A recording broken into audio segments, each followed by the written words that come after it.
On le sait peu, mais la Schtroumpfette n'a pas été toujours cette créature blonde et enjouée que nous connaissons. Tout commence un soir d'orage chez Gargamel, un vieux monsieur avec la tête de chevènement et la coupe de Fabius période hippie. À cette époque, Gargamel passe ses journées à se promener en survette, ce qui explique peut-être l'extraordinaire longévité de son célibat.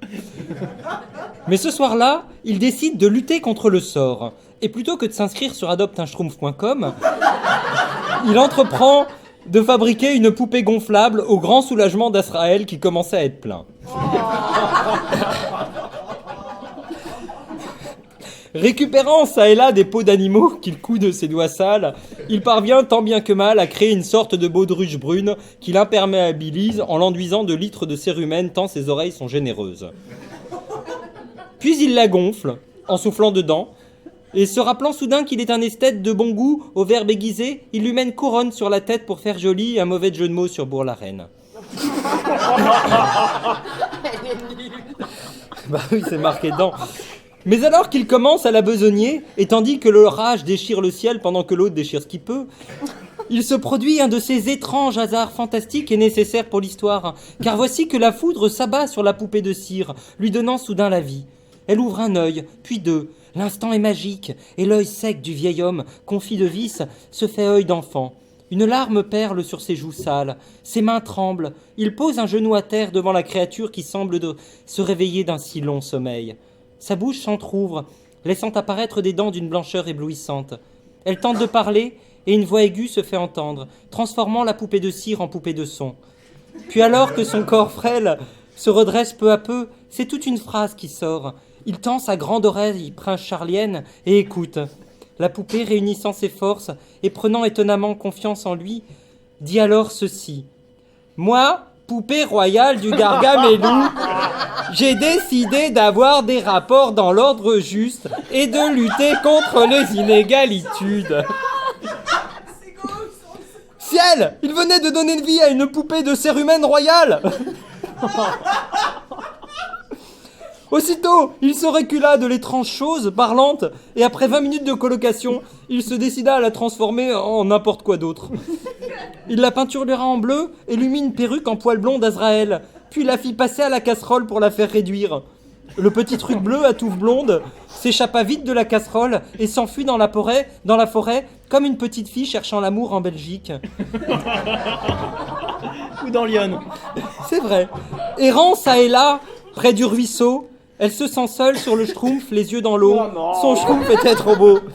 Mais alors qu'elle rêvasse ou se désespère, elle est promptement recueillie et adoptée par une communauté de hippies passant leur temps dans les champis. Et là, c'est le drame. Très vite, elle sombre dans l'enfer de la drogue et du sexe et passe ses journées une capote blanche sur la tête à fumer des 4 feuilles de salse pareille. À 8 ans, c'est son premier plan à Troyes, une ville de Champagne-Ardenne qui n'a jamais servi qu'à faire des blagues nazes. Et des andouillettes. À 10 ans, c'est pire. Elle fait un plan à 7 parce qu'elle aime bien Brassens. Puis ensuite, tout s'enchaîne et elle aussi. Dans la même semaine, elle découvre le bondage, c'est ma bière, le schtroumpfomagosisme et la schtroumpfophilie, tandis qu'elle devient de plus en plus accro aux drogues. C'en est trop. Alors qu'un pote hippie la vide dans ses champs pour faire un peu d'épandage, il lui suggère d'appeler Salse Pareil Info Service pour qu'elle se sorte de ses coupables addictions. Ce sera le début d'une belle et noble rédemption. Un matin, elle se décide à quitter la communauté et va vivre des années dans un simple champignon. Mais elle sombre dans la déchéance. Elle passe ses journées à écouter Chéri FM et chante du Céline Dion en allant se baigner au ruisseau, ce qui éloignera temporairement les schtroumpfs du coin tentés par un kidnapping. Toute la journée, elle rêve d'amour, seule devant son miroir en papier alu d'emballage de Vienne Marlboro parce qu'elle habite à côté d'une poubelle. Elle en vient à s'aimer si fort qu'on dirait BRHL avec une perruque blonde. C'est alors que se forme en elle la certitude qu'il n'y a qu'une schtroumpfette pour l'aimer aussi bien qu'une schtroumpfette, loin de ces mâles avec leurs champignons tout bleus et ces inesthétiques balochons pendant 100 grâces au pied de leur bâton triste. Un matin n'y tenant plus, elle se bêle au bois d'Ormantise et comme toutes les poufs sans imagination rêvant d'ascension sociale, elle va s'allonger sur un caillou en attendant que vienne l'embrasser une princesse charmante sur son écureuil blanc. C'est dire si elle est complètement sous poppers. Et c'est alors que le miracle se produit, car débarque soudain un commando de schtroumpfs libidineux comme le sont tous les êtres de petite taille. Ni une ni deux, ils l'enlèvent pour l'emmener dans leur village,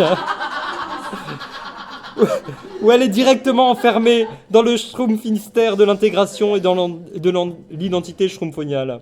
C'est pas facile à dire. Non. La suite, vous l'imaginez. Une blonde au milieu de centaines de puceaux très gentils qui ne savent que travailler ou obéir et complètement infoutue de faire le premier pas. Vous savez bien ce que c'est, surtout si vous avez fait une école d'ingénieur. Je l'attendais, celle-là. Oui, Ouais. on sent ce qu'on peut. Ne se laissant pas décourager, la Schtroumpfette décide aussitôt alors de s'enrichir et propose un tarif bleu pour ses nuits blanches. Elle devient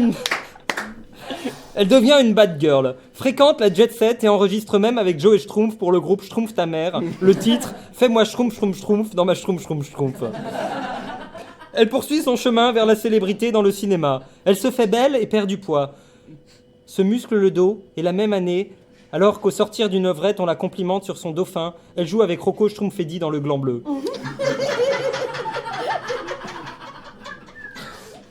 Devenue une star au village, elle voyage. Va même s'absenter mystérieusement pendant quelques années pour un voyage Eraschtroumpf, avant de revenir plus belle et plus forte. Toujours plus star. Elle se Justin Bieberise, s'achète une Lamborghini Schtroumpf, une vaste villa champignon et devient enfin la star adulée, infiniment blonde et admirée de tous que nous connaissons, réalisant enfin son rêve bleu. Oh